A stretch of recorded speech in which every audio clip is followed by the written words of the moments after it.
have now on a broadcast Priya Dutt. She is a former MP and a dog lover. Thank you, ma'am, for speaking to Times Now. You've described the Supreme Court order on stray dogs as heartbreaking. You've also voiced your criticism against the order. What is it specifically that has left you irked about this verdict? So,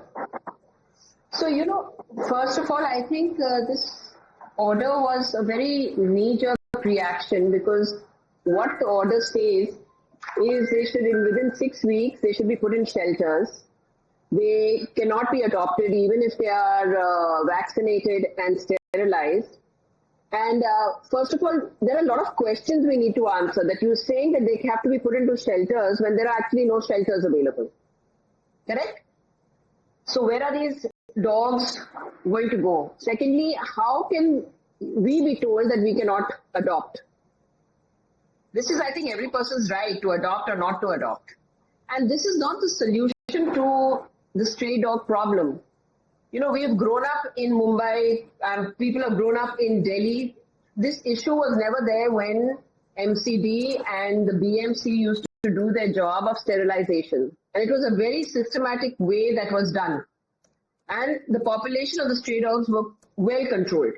When the municipal corporations don't have funds for sterilization, how are they going to bring about funds for maintaining a shelter and housing nearly 3 lakh dogs in those shelters, giving them food, medical aid, and whatever else is needed, sterilization included and vaccinations included?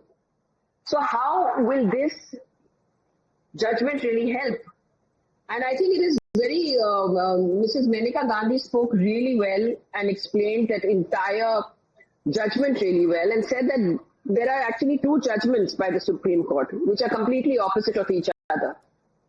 So I think this has to be really, thought through, and it's an appeal to the honorable courts to please re-look at this matter and look at it in a practical way. We have our feeders, we have our NGOs, we have people who are working tirelessly in the animal welfare sector. Why not use them? Why not assist them to do this job for you in a more humane manner? So, that is what my take is. We want that we should live and coexist together. These are not just stray, they are community dogs.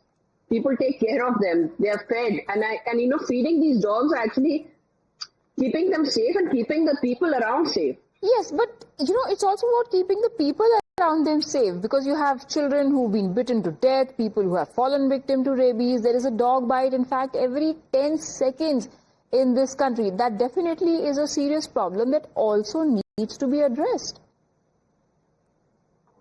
100%. I'm not saying that it has to be addressed in a humane manner, which was addressed earlier. This is not the first time this has happened.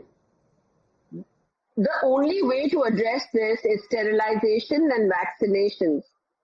And these dogs must be fed. We don't want the population to increase, right?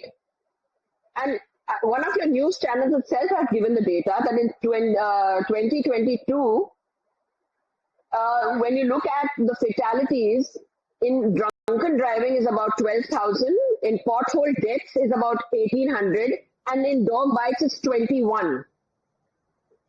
Okay? So I'm saying, look at the figures. So there has to be some meeting ground on this. And I tell you, and I'm really sorry to say, but media and your internet and everything only focus on the dog bites. There was one very new incident that happened where you see a husky biting a woman or attacking a woman. And that woman came and actually clarified that it wasn't the dog's fault. She stepped on it and it defended itself. So these kind of things which are kind of, spread fear amongst the people has to stop. There have to be more awareness created at how do you deal with a community dog. I have a community dog in my building. And we all have to kind of work towards taking care of him. Right, there has to be safety that has to be managed for both animals as well as for human beings. It's a fine line that is being treaded over there. Thank you, Priya Dutt, for joining us with your insights on this.